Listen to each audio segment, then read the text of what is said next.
I want to welcome everyone to today's Lunch, Learn, Link lecture. And I want to especially welcome our viewers at the University of Maryland in Baltimore, at Howard University, and also at the Maryland Department of Health. My name's Richard Roden. I'm in the Department of Pathology here at Johns Hopkins. And it is my very great pleasure to welcome Professor Eric Sundberg, who's come across Baltimore today to give us a presentation on the molecular mechanisms of Helicobacter Pylori mediated gastric cancer. So I'd like to start out with a little introduction about Eric. So he is currently the co-director of the Basic Science Division at the Institute for Human Virology in Baltimore, and also co-director of the Structural Biology Shared Service as part of the University of Maryland Greenbaum Center. So Eric has spent his career focused on the structural biology of infection and immunity. He did his graduate work at Northwestern University with Theodore Zhdarsky, and then moved as a postdoctoral fellow to the CARB UMBI program and with Roy Mariuzza. He then became independent and very quickly advanced through the ranks at University of Maryland with a short stint at the Boston Biomedical Research Institute. He has a diverse interest around bacterial pathogenesis, oncology, innate immunity, chronic inflammatory diseases, and glycobiology. So we're very happy to have you here, and we look forward to your presentation. Thanks very much.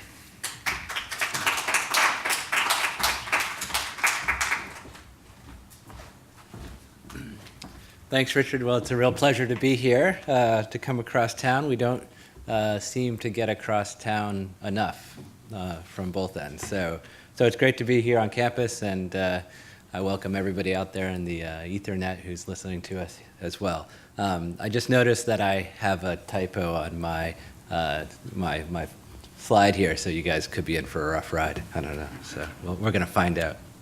Okay.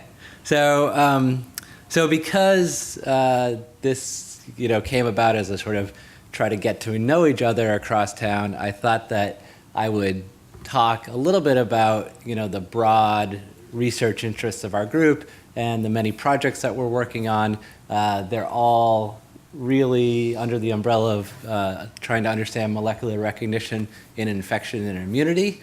And then I will launch into sort of the main event, the Helicobacter story. Or one of our Helicobacter stories that's new and coming out soon. So my group is really a structural biology group. We primarily use X-ray crystallography, although we are diversifying into other structural techniques, as well as other biochemical and biophysical assays to really understand how proteins recognize each other to drive physiological reactions and also pathological reactions. So, we are interested in these broad questions. So Richard mentioned that we work on bacterial pathogenesis. So we're interested broadly in how do bacteria move. They move in two major ways. They use flagella to swim through liquid, and they use type 4 pili to twitch or to move across surfaces. And they use type 4 pili for other things like biofilm formation as well. And so we're interested in the structures of the proteins that make up flagella, how the flagella are assembled, same thing with type 4 pili, what are the supramolecular structures of these things, how do they interact with the immune system when they do, how do they interact with each other, et cetera, et cetera. We're interested in how bacteria engaged host cells. And so we study adherence a lot, and you'll hear this story that I'm going to tell you about Helicobacter is really, in part, a study or a project that's focused on adherence. How do bacteria use adhesin proteins to engage host adhesion molecules? such that they can then do something. In this case, translocate an oncoprotein called CagA, but for other bacteria, it might be to invade the cell, get across an epithelial cell layer, et cetera, et cetera. So as I just mentioned, translocation has something to do with this. So in Helicobacter, there's a type 4 secretion system that we study, and I'll tell you more about. We are interested also, of course, in antibiotics, how, with the growing issue of drug-resistant bacteria, how do we make new antibiotics? How do we make protein therapeutics against bacteria? So that's sort of the infection side, but if you want to go to the immunity side, we are interested in some of the basic mechanisms of immunology. In this case, in innate immune responses, we study IL-1 family cytokine signaling, and this has, in the context of chronic inflammatory conditions, including the initiation and progression of cancer, as well as asthma and other inflammatory conditions. We're also interested in the mechanisms of adaptive immune responses. So we study bacterial immunomodulators of antibody effector function, so bacteria that secrete enzymes that modify antibodies so that they can't mount an immune response to the bug. And we're also interested in making new monoclonal therapeutic antibodies by manipulating Fc receptor signaling. So just a little more detail about some of those projects. So I told you we work on Flagella, and Flagella are these really cool nano machines that are primarily composed of one protein called flagellin, which also happens to be the TLR5 ligand. And a flagellum is really a type 3 secretion system in which the flagellin molecules here in the light color come up through a pore and then are sorted by a capping protein called FlyD. So we've been studying this capping protein. We saw the first structure recently of any capping protein from any bacteria, and we see a number of interesting things. One of the functions of FlyD, this capping protein, is to help chaperone the folding of the flagellin molecules as they come up through the pore, because the pore is not big enough for them to come up folded. They have to come up unfolded, and then have to fold and get sorted into place. And so one of the things that FlyD does is it helps FlyC fold. And so it turns out that there's no sequence homology between these proteins, but one of the domains, this head domain, number 2 here, it's up here, this head domain, it actually structurally, once we solved the structure and blasted the PDB, it turns out that domain looks almost identical to a domain in FlyC. So we think it's a template for helping the folding. And then other things are going on where you can see this is an oligomer. FlyD, the capping protein, is an oligomer, and we found that there's diversity in the oligomeric structures of these capping proteins, which wasn't known before. And so we're interested in the capping protein. Of course, we're interested in the filament, the FlyC filament. We solved our first cryo-EM structure recently. This is the Pseudomonas filament. This is this filament that goes with the FlyD that we solved. And so, this brings us closer to understanding the compatibility between FlyC and FlyD. So you can't just swap these capping proteins and filaments from different bacteria. There are certain parts of them that are required for compatibility, and we're trying to understand all that. And this is potentially a drug target. So for instance, in Pseudomonas, in CF patients, Pseudomonas infections are really what cause the major problems. And so if you could keep the Pseudomonas from swimming by having an inhibitor to the flagellar function, then you could potentially have a drug that could work for CF patients. So like I said, we work on type 4 pili, and these are, again, these big nano machines primarily composed of these repeating arrays of a major pilin protein primarily, but they're also decorated by minor pilin proteins. And basically, this is just an adhesive system where you have proteins that can adhere to things, other pilin proteins or host proteins, and then they can be pushed out and pulled back in. And so you have these like little grappling hooks essentially. So you can pull in DNA and gain antibiotic resistance using type 4 pili actually. So again, another potential drug target. We work both in gram-negative bacteria in the context of Acinetobacter baumannii, and in gram-positive bacteria in Clostridium difficile. These are two of the major hospital-acquired infections that are really problematic in the clinic these days. And so we've been solving structures of individual pillin proteins and trying to put them together and understand the supramolecular structure of these pili.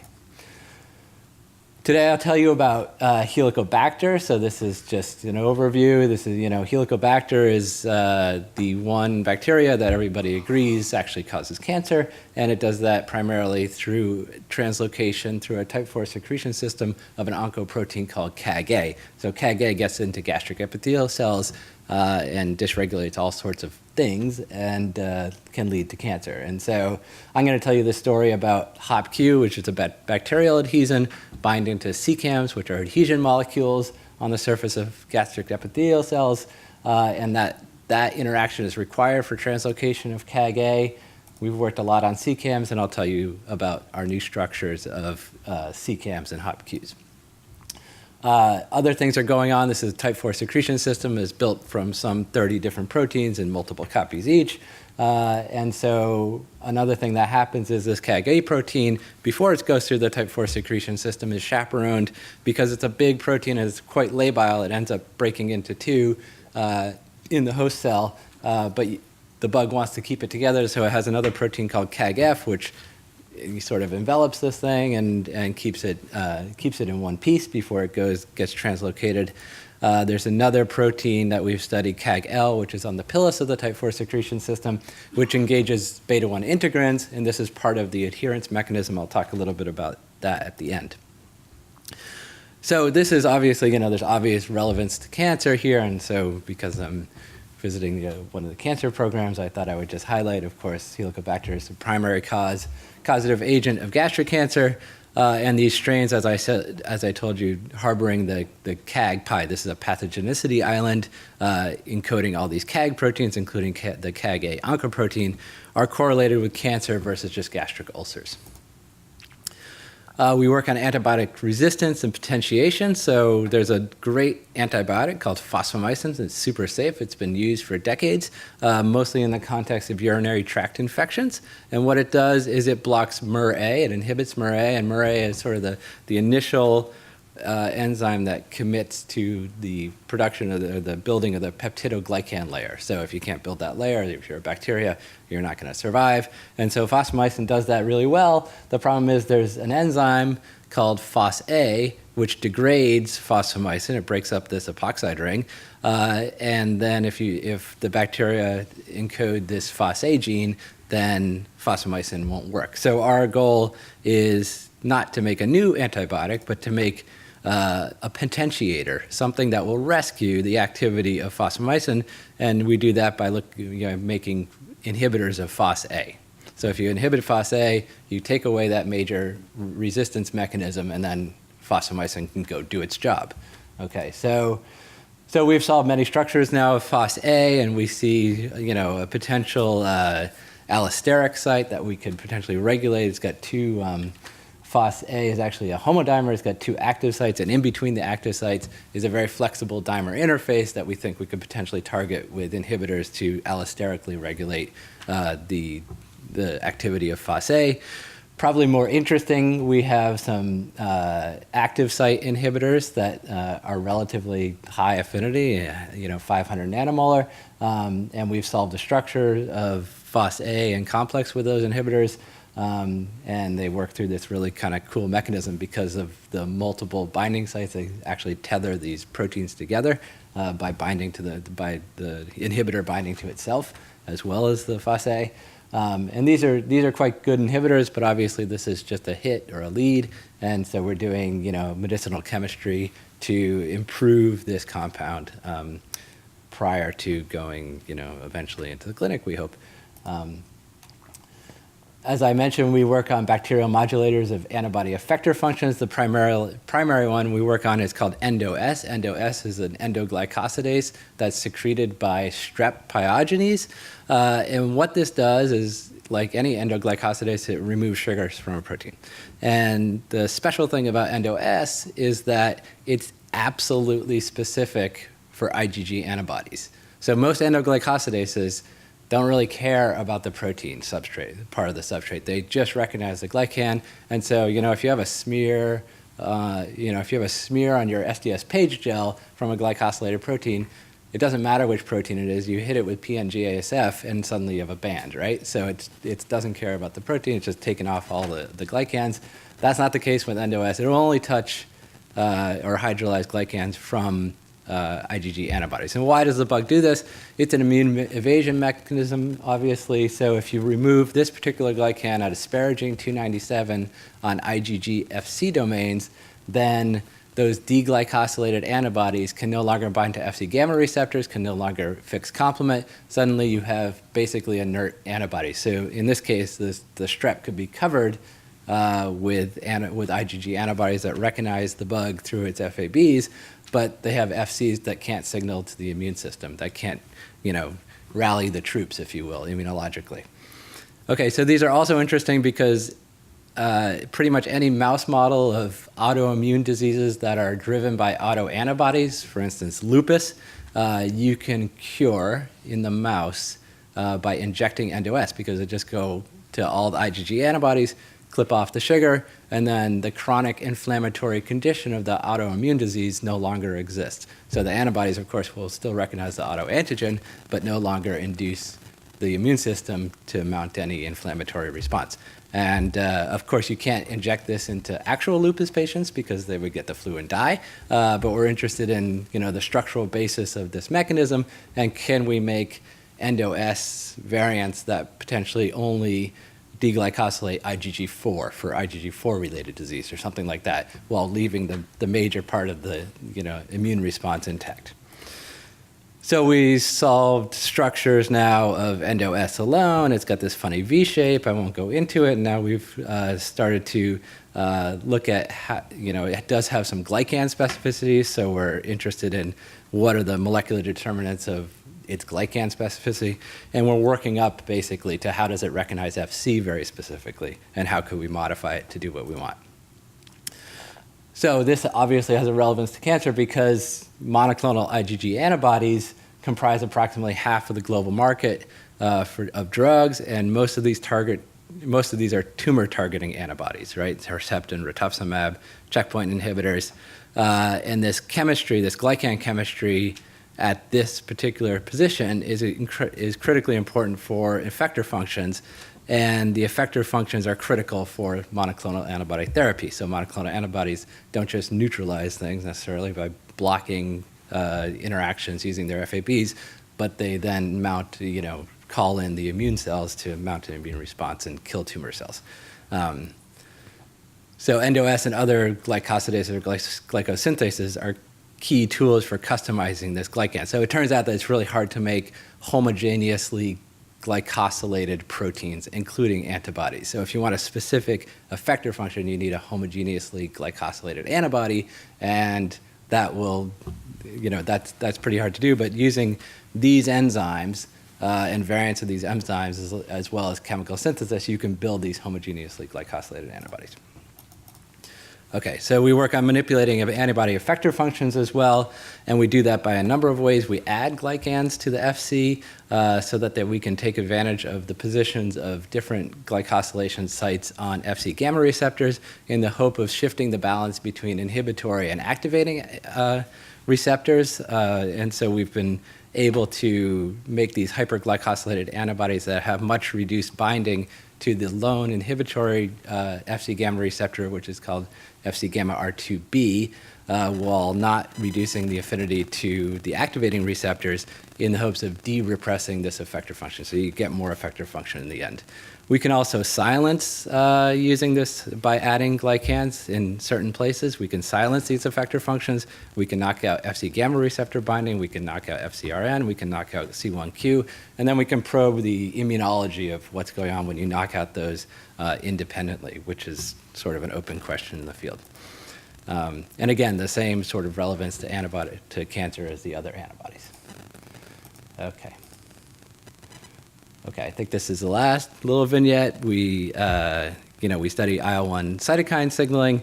IL-1 is a family of cytokines, most prominently including IL-1, but also IL-33 and IL-36. IL-1 is involved in many immune responses and chronic inflammatory conditions. IL-33 is a major player in asthma, and IL-36 is a major player in psoriasis, both chronic inflammatory conditions.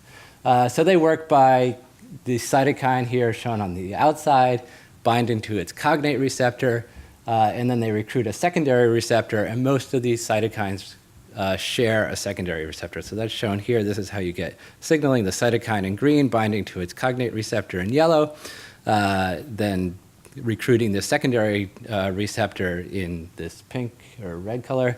And that brings these tier domains together cytoplasmically, and you get signaling and through NF-kappa B, et cetera, et cetera.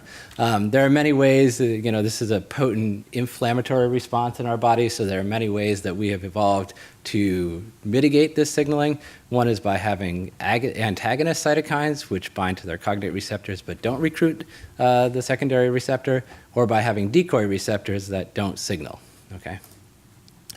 So we've been studying mostly IL-33 and in its relationship to IL-1, and this is something that doesn't mean much to you, but this is an alanine scanning mutagenesis of understanding what regions of both the cytokine and the receptors are important for binding and signaling, and that's summarized in this cartoon, which basically shows that IL-1 and IL-33, even though they're very similar and recruit the same exact secondary receptor, this is IL-1 receptor accessory protein, they do it in completely different ways. So IL-33 puts its cognate receptor in a conformation by which it then makes contacts, all the important contacts to the accessory protein, whereas IL-1 is positioned by its cognate receptor to itself make all the important contacts to the accessory protein. At the end of the day, you get these ternary complexes that signal, of course, but the molecular mechanisms by which they do that is entirely different.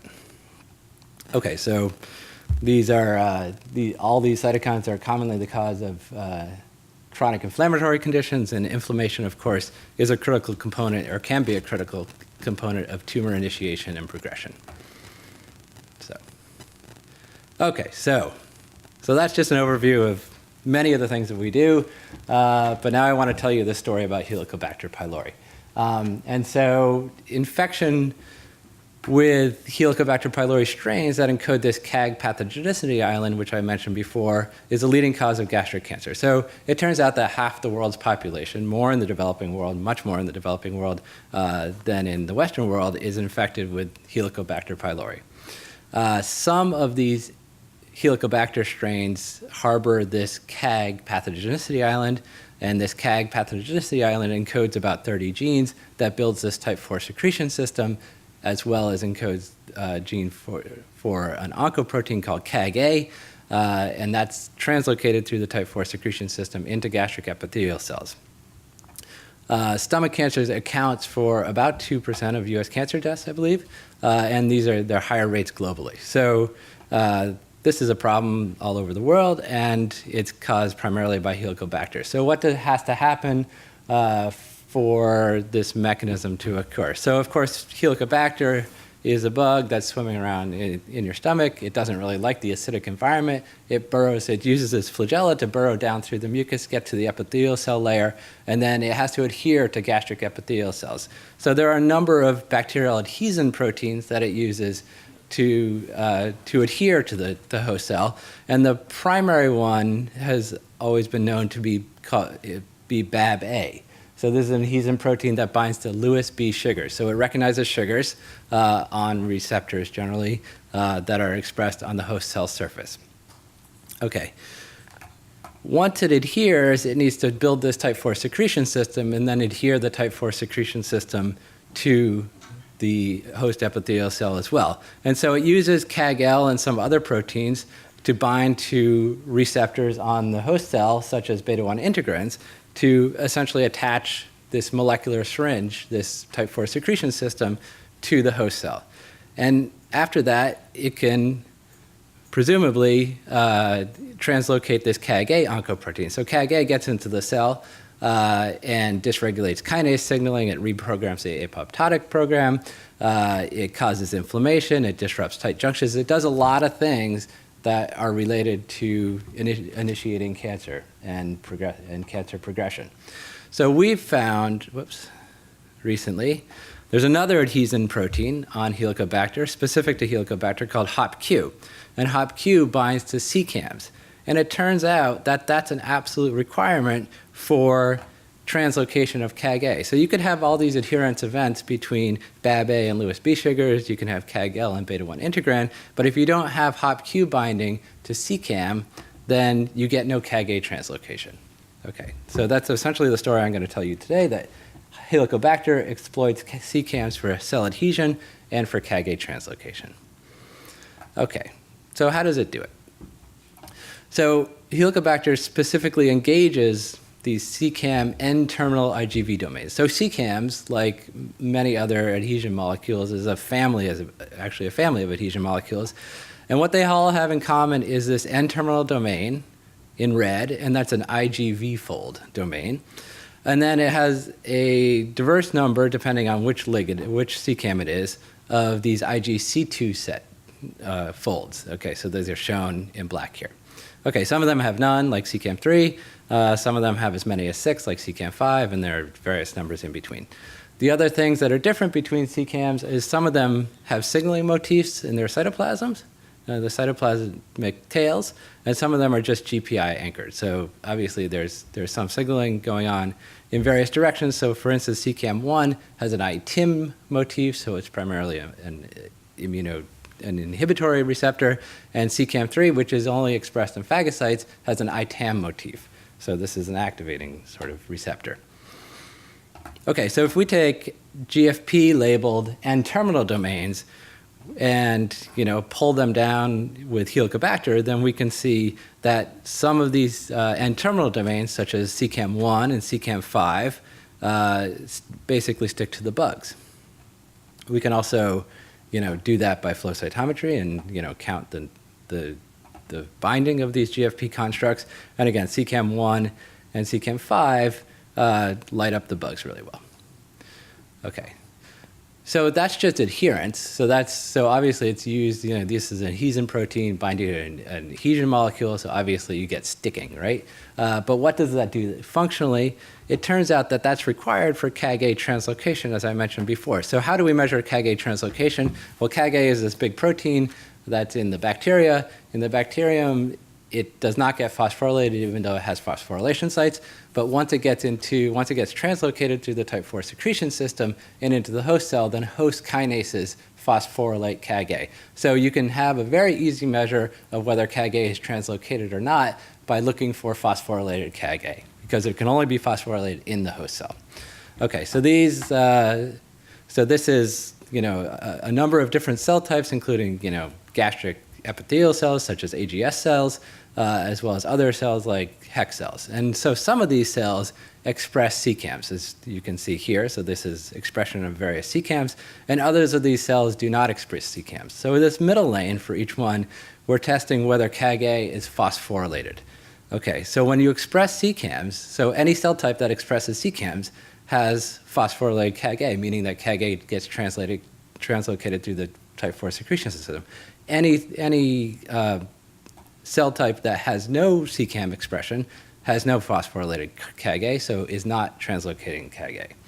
So furthermore, we can take a cell type like HEC cells that doesn't express CEACAMs and then transfect them with CEACAM genes and make them express CEACAMs, and then they become permissible here and here. If we use CEACAM1 or CEACAM5, they become permissible to CagA translocation. So this is sufficient to allow for CagA translocation. So is it the whole CEACAM or just these N-terminal domains? Well, we showed that the adherence was dependent on the N-terminal domains, but we can take CEACAM5, and CEACAM5 is the longest or the biggest CEACAM. It has these 6 IgC domains labeled in A's and B's here. And we made constructs that were either wild-type CEACAM5, removing all these IgC domains, or removing the IgV domain. And then we can stain Helicobacter cells as well. And you essentially see that when you remove the N-terminal IgV domain, you get no staining, no adherence. If you remove the IgC domains, it's fine. It adheres just fine, maybe even a little better if you like wild type, or either CEACAM1 or CEACAM5. You can do the same sort of phosphorylation of CagA experiments that we did before, and you see the same sort of thing. It's completely dependent on the N-terminal domain. And this is just other ways of looking at that. And so various other CEACAMs also can do this with their N-terminal domain. So it turns out that CEACAM 1, 3, 5, and 6 can all permit this translocation of CagA.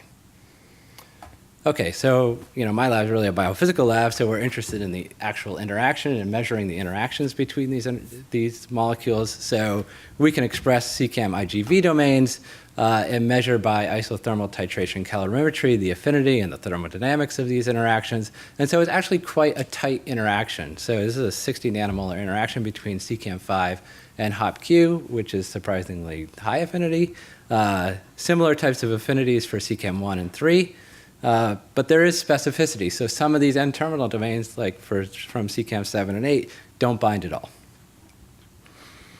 So we had been working on CEACAMs along the side of all these studies, and we had published a paper or two on CEACAMs and how they interact with themselves and each other. So CEACAMs form homodimers, and they form heterodimers. So here's a couple of instances of homodimers, and those homodimers all more or less interact in the same sort of way. So CEACAM5 recognizes CEACAM6. These, again, are just the N-terminal domains, which are really the business ends of these molecules. So they interact in the same way, whether it's CEACAM5 or CEACAM6. We saw structures of heterodimers, such as CEACAM6 and CEACAM8, and they also, bind in the same type of way, using the same interface. Why is this important? Well, CEACAMs regulate lots of cell-to-cell communication in our bodies. And so you can have signaling in a cis sort of way or communication in a cis sort of way. So for instance, granulocytes both express CEACAM6 and CEACAM8. And these preferentially make heterodimers. And so you can get granulocytes that look like this. They can help communication between cells by making, for instance, epithelial cells express CEACAM6, granulocytes CEACAM8. And so preferentially they brings epithelial cells together with granulocytes. Okay, so more recently we solved this structure of this bacterial adhesion from Helicobacter and the N-terminal domain of CEACAM1, and it looks like this. So for reference, this is the CEACAM1 homodimer. So this is two molecules, so CEACAM1, and this molecule is in the same position as this molecule.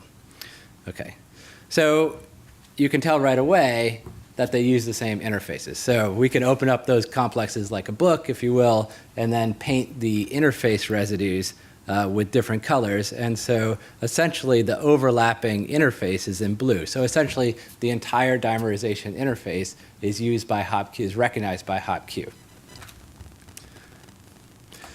So how does it actually do that recognition? So it uses a number of loop regions, HopQ does. So if you look back here, it's mostly an alpha helical fold, and so it's got a whole bunch of loops coming off here, and it uses those loops to bind to this dimerization interface. It has this very long loop called beta-2 alpha 4 that forms a couple of secondary structures, a couple of strands, and a half a helix here, and it really extends across the entire dimerization interface. These other loops make more minor contacts. So this is, again, the beta-2 alpha 4 loop. You can see it making all these contacts across the dimerization interface. And one little cute thing that these strands do is, the IgV, the N-terminal domain of CEACAM1 is an Ig fold. So Ig fold is basically, a beta sheet and a beta sheet kind of smacked together. And this beta sheet is an anti-parallel beta sheet. And what this beta-2 alpha 4 loop does with its strands, it just continues the sheet. So the sheet's not straight, but it's actually curved, and so it just adds strands on to complete this, to extend the sheet. Other loops make other, individual intermolecular contacts as well. So I told you that they're the most prominent or well-known or well-studied bacterial adhesion from Helicobacter is BAB-A, and BAB-A binds to Lewis B sugar. So this is there's other people solved this structure, and BAB-A is structurally homologous to HopQ. It has the same alpha helical structure here with a bunch of loops coming off the side here, and then this domain up here, this beta domain, or beta strand domain, which is called the insertion domain, and that's what actually binds the sugar, the Lewis B sugar.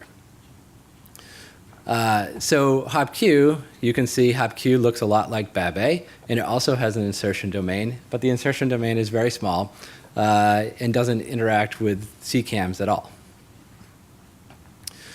So in this study, these guys looked at the effect of reducing agent on BAB-A-Lewis B interactions. So it turns out that there are a number of disulfide bonds in BAB-A, and if you introduce reducing agents, you can disrupt the interaction between BAB-A and Lewis B, because essentially you start to unfold this insertion domain and it lets go of the sugar.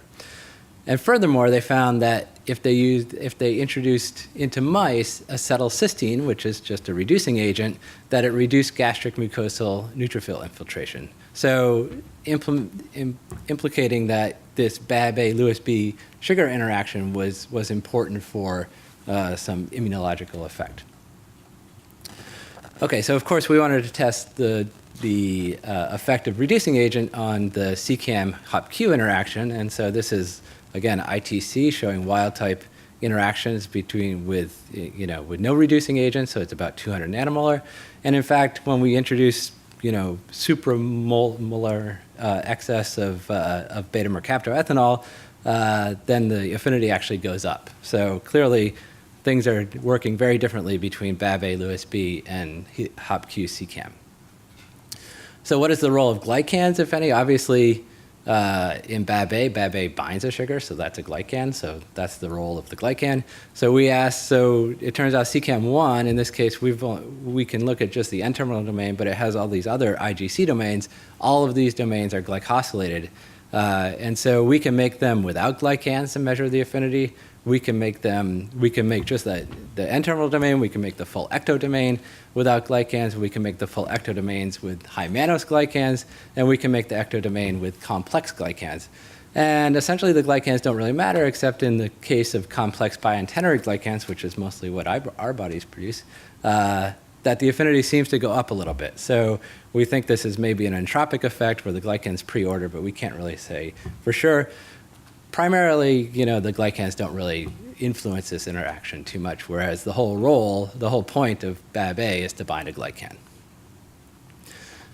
Okay, so BAB-A also has this interesting reaction to pH, and so it turns out that the BAB-A-Lewis B sugar interaction it has a reversible acid responsiveness. That means if you take BAB-A from neutral pH, bring it down to low pH, and then bring it back to neutral pH, it retains almost all of its binding. This is not terribly common for proteins, or protein-protein interactions. So we asked the same question with HopQ and CEACAM, and it turns out that HopQ is not pH responsive. So it's stable. HopQ is stabilized by CEACAM1 in an acidic environment, but if you introduce acid and then put it back into neutral pH, you get the same sort of curve. So you don't retain any of this or retain any of this binding. And so it's not pH responsive as BAB-A-Lewis B interactions are. Okay, so a little bit more of the biophysics of how this interaction is occurring. So it turns out that HopQ binds CEACAM1 by a coupled folding and binding mechanism. What do I mean by that? If you look at the structure of HopQ alone, then there are a number of loops that are completely disordered. So you don't see enough electron density in the crystal structure to build those loops, and then, which generally indicates that they're sort of flopping around all over the place and they're quite mobile. So when we look at the structure of those loops in the complex with CEACAM1, those loops become ordered. So this is a coupled folding and binding mechanism of binding. And this is seen in other protein-protein interactions. And here's an electron density map of one of those loops in the complex, showing that we can put all the atoms in the right place. So those are ordered loops. Other loops outside of the CEACAM1 interaction do the opposite. They go from folded in the structure of HopQ alone to unfolded. and we don't know if this has any physiological meaning. CEACAM1 is really just a rock, and it doesn't move much at all, whether it's in a homodimer or alone or binding to HopQ.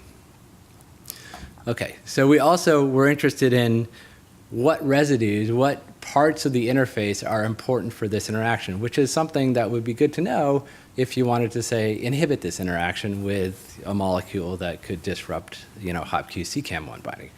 So we did what's called an alanine scanning mutagenesis, where you take each residue that's in the interface and you change it to an alanine, and then you measure the binding energy of the mutant. And then you can paint the surface according to the impact of that mutation on the binding. And so this is typical. So this is an analysis that we did of the CEACAM1 homodimer. So this is very typical of protein-protein interactions. Most of them look like this. You have what are called hot spots. They would show up in red, like this asparagine 97. And you have cold spots, and you have some warm spots. So different residues affect the interaction differently. And so you can't just take a structure and look at the structure and say, oh, well, all the residues are equally important, or this residue is probably most important. You could take some guesses, but typically you have to do this experimentally to determine which residues really matter. So what this says is you could take L95, make it an alanine, it doesn't change any of the binding, it doesn't matter. So that's not really an important residue for the recognition of CEACAMs to each other. Whereas if you mutate asparagine 97, then they don't form homodimers at all. Okay, to our surprise, we found that the surface, effectively the whole surface of HopQ and CEACAM in the complex was sort of cold, a cold spot. So as individual aminoalanine changes, then these had no large effects. So they're all blue, essentially, a little bit of purple, but mostly blue. So none of these individual atoms by themselves are really important for the interaction. Clearly, collectively, they do. And we show that by taking this beta-2 alpha-4, this is the long loop that I was talking about before that stretches across the whole interface, and we we make a chimera of HopQ and BAB-A in which we put the BAB-A beta-2 alpha-4 loop into HopQ, and then we see no binding whatsoever. So clearly all these residues in the interface from HopQ in the beta-2 alpha-4 loop especially are working collectively to drive the interaction with CEACAM. So of course, when you do biophysics, you always wonder if that relates to function at all. And so we tested these mutants in both directions. So if we use a functional assay to test for CagA translocation, and we can use hex cells in which we transfect either wild-type CEACAM or various alanine mutants of CEACAM into them, and then assay CagA translocation, it turns out that none of those individual alanine mutations make any real difference in CagA translocation relative to wild type, which is exactly what our alanine scanning mutagenesis, our binding assays would tell us, that you can't just take individual amino acids and change the function, change the binding and then change the function. So we can do the same thing in the other direction by making HopQ mutants. So HopQ is in the Helicobacter, of course. So we have to make a Helicobacter strain that has a knockout of HopQ, and then complement back with either wild-type HopQ or a mutant of HopQ. And so when we take the individual amino acid mutations, we don't see any change in CagA translocation relative to wild-type. But then when we use this HopQ chimera with BAB-A, in which we've replaced this beta-2 alpha-4 loop, we have absolutely no CagA translocation. And so it looks just like the knockout. And so this, again, is telling us that our biophysical assays are relevant to the function of these interactions and CagA translocation. So you can measure CagA translocation in different ways. This is the phosphorylation assay that I showed before. This is sort of a blue-green fluorescence assay that's more quantifiable. But at the end of the day, you get the same sort of results. Okay, so this is all with CEACAM1. So we wondered whether, I told you that HopQ binds to CEACAM1, 3, 5, and 6. So we wanted to test whether, all of what we learned about CEACAM1 and HopQ really held up to other CEACAMs that bind to HopQ. So, what were the molecular determinants? How did they behave? And so in our we extended this to CEACAM3. And so for these studies, you have to build sort of a model system. You take wild-type CEACAM3, it happens to be a monomer. And then you ask the question, if you change the dimerization of CEACAM, or the interaction of CEACAM3 to itself dramatically by making it a dimer, then how does that affect HopQ? So you would predict that would have no effect on HopQ. And so we take wild-type CEACAM3, it binds HopQ, we make a mutant of CEACAM3 to create a homodimer of CEACAM3, we measure the dimerization constant, determine structures of these, and then determine structures and measure affinities for HopQ and ask, is it the same as what we see for CEACAM1? Okay, so we found this mutant of CEACAM3, which is a glutamine to leucine mutation at residue 44. And wild-type CEACAM3, as I told you, is a monomer. So these are analytical ultracentrifugation analyses. They look pretty similar, but actually these curves are quite different. And this means that it's a monomer. So the dimerization constant is effectively affinity. And here the dimerization constant is low micromolar. So this is about normal for CEACAM1 has a dimerization constant of about 1 micromolar. So this is clearly a dimer, this is clearly a monomer. So what happens when you determine those structures? Then you see that this glutamine forms a hydrogen bond, which is sufficient for between the two CEACAM3 monomers that form the dimer, that's sufficient to force dimerization from a monomer. Okay, so what about HopQ recognition? So we would predict that even though you drastically change the affinity of homodimerization from nothing to low micromolar, that this would have no effect on the affinity for HopQ. And that's exactly what we find. If we take the wild type, it binds about 400 nanomolar. And if we take this mutant, it binds HopQ at about 400 nanomolar as well. And what's the structural basis of that? Well, we can solve all these structures. And again, it does this glutamine versus this leucine actually makes a hydrogen bond. But in this case, the hydrogen bond doesn't provide the energy to change the affinity. So this is typical of protein-protein interactions. Not all hydrogen bonds are created equally. Some are very important for binding energy and interactions, and some are not important. So that's what we see here. So in summary, what we found is that HopQ-CEACAM interactions are required for CagA translocation. HopQ exploits the CEACAM dimer interface for binding to CEACAMs. It recognizes CEACAMs through this coupled folding and binding mechanism. It employs distinct binding energy landscapes for either dimerization or for HopQ binding. So the way that CEACAMs recognize themselves is completely different than the way CEACAMs are bound by HopQ. And that HopQ-CEACAM and BAB-A-Lewis-B interactions are affected distinctly, oppositely, really, by reducing agents in pH.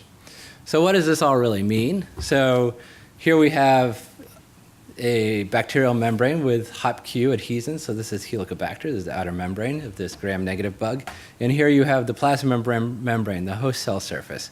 So typically, CEACAMs such as CEACAM1 are in these homodimers. And they're not super tight, they're micromolar interactions, so they're in equilibrium between monomers and dimers, with a preference to be dimers. So when HopQ binds, it binds to just one of these CEACAM molecules. So it breaks the dimer, right, because it binds in the dimer interface. And that shifts the equilibrium towards more monomers. So what does that do? That allows a second HopQ molecule from the same bacteria to bind more easily to CEACAMs, which are now more predominantly monomers. Or it allows for a second Helicobacter to come in using its HopQ to bind CEACAM more easily. And so maybe you remember one of the early pictures I showed you of cell adherence, maybe in my first slide, is a cell, a host cell covered with bacteria. So of course the bacteria are much, much smaller than the host cell, so there are many, many bacteria that combine to the same cell.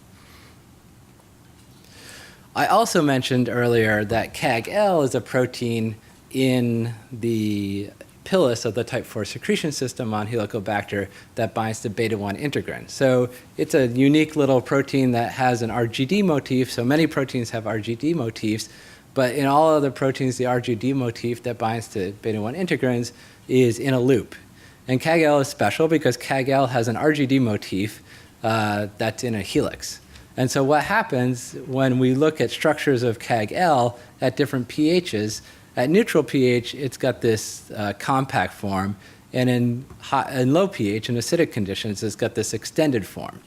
Not only that, but what happens is the helices on which the helix on which the RGD motif sits and the neighboring helix actually slide relative to one another, concomitant with this big conformational change.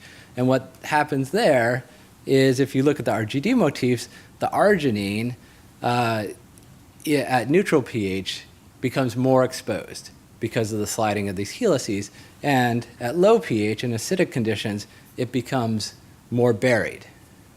I have 10 minutes. Is that what you're saying? I have 8 minutes? I can't see you. 8 minutes, all right. I can get my eyes checked. Okay, so I'm wrapping up anyway. So when the arginine is buried, you can't bind to beta-1 integrin. And when the arginine is exposed, you can. Okay, so this is a pH regulation of Cagl binding to integrin and adhering the type 4 secretion system to the host cell surface. Okay, so if we put all this in context, then we can see that, BAB-A, we know, binds to glycosylated receptors, Lewis B glycosylated receptors, at relatively neutral pH. So it turns out that, there's a gradient from your stomach at pH 2 to the gastric epithelial surface layer, which is really neutral pH. So when you get through all the mucus down to the epithelial cell surface, the pH is quite neutral, actually.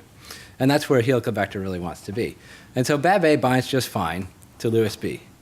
And we know it's pH responsive. So at low pH, it lets go. But when it comes back to neutral pH, it can bind again. So this seems to be a sort of catch and release type of mechanism where it's not really committed, because these cells, these epithelial cells, are sloughing off your epithelial surface layer all the time, right? They're apoptosing, layers of cells are sloughing off, and so maybe the bug doesn't want to commit right away to binding to adhering to the host cell surface if it just gets sloughed off and goes back to low pH. So then it's going to be let go and then recycle. So it turns out Cagl does exactly the same thing as I just showed you. So Cagl lets go of beta-1 integrin when it's at low pH, binds better at neutral pH. HopQ and CEACAM, it's not pH responsive. So this seems to be a committed adherent step. And that's sufficient, we know, for CagA translocation. So in this case, you have these sort of catch and release mechanisms. You're not quite sure. You're going to adhere. You're going to test it out. And then you're going to let go if you get sloughed off. And then keep coming back to the point where you eventually bind HopQ to CEACAM, and then you trigger the CagA translocation. So what does this mean therapeutically? Well, if you can block this interaction between HopQ and CEACAMs, then you can block CagA translocation and maybe prevent or treat cancer. So how might we imagine doing that? Well, we could use CEACAMs or affinity-matured CEACAMs using directed evolution to make high affinity and high specificity CEACAMs that bind to HopQ. HopQ's, very specific to Helicobacter. We could even load them up with antimicrobial peptides, the way that people make antibody drug conjugates, and then have sort of narrow spectrum antibiotics for Helicobacter without blowing out your whole microbiota, because then you'll get C. diff or something like that. So, all right, so that would be the idea. In the mix of all this commensal bacteria, you are only killing the Helicobacter. All right, I just want to thank the people who did the work. Dan Bonzer in my lab is a postdoc who did most of this work. We have great collaborators in Helicobacter, both in Germany and closer to home. And we're looking for postdocs. So thank you very much. Thank you, Eric. It's wonderful. So we have questions? Very interesting in telling that. Thank you. No worries. Yeah, you're on TV. Thank you. Yeah, very interesting telling that story. I was curious. This particular microorganism, with respect to in the stomach, with that dynamics of pH versus in the small intestine where things go. Around an ulcer, around a peptic ulcer or something, where you get maybe more exposure, where that gradient of mucus layer is now either almost disappearing. are there closer associations with the microbe around that area with this dance of on and off, or is it in areas that are not necessarily Right. being exposed as they get this chronic inflammation that causes this ulcer? I'm not certain if that's known. That's not something I know. It could be in the literature, but I'm not sure. So the other things that Helicobacter does is it secretes urease to increase the pH. So it's got all these mechanisms to avoid low pH, and clearly it's got these mechanisms to deal not just holistically with low pH, but at its very, at the level of intermolecular interactions that commit it to really being adhered. So I think this goes hand in hand with these other mechanisms it has, and I don't know exactly the answer to your It'd be question. great if it could figure out, your outcomes would be the selective, the designer targeting, not the rest of the commensals in there. So kudos to that. We'll see. Thank you, Eric. That was really good. I was just wondering about the insertion motif on HopQ. Yeah. If you get rid of it, does that alter HopQ's translocation at all whatsoever? Or? Right, so we haven't done that. And it turns out, and I went through very quickly these different glycosylated states of CEACAM and all this sort of stuff. Some of that data has led us to believe that there might be actually a secondary receptor that the insertion domain actually binds to in HopQ, but we don't really have evidence for that. We just can't explain all of our data in that way. So it's possible that HopQ, is binding primarily to CEACAMs, but there might be something else on the surface. Maybe a sugar, maybe something, probably not a sugar, but maybe some other small molecule that it also binds to increase the affinity, but we don't know what it is. And do you think that insertion motif could maybe play a role in infecting other cell types in other contexts? I don't really know much about Helicobacter I pylori. don't know. So the whole different cell types is a pretty artificial because Helicobacter is really just a Just in the human-adapted bug, and it really just lives in your gastric epithelial. So I think it mostly only encounters these cells. So I don't know. Thank you. Okay, another question over Any here. other questions? Oh, sorry. Yeah. So I guess I'm almost out of time. I'm going to take the last question then. Okay.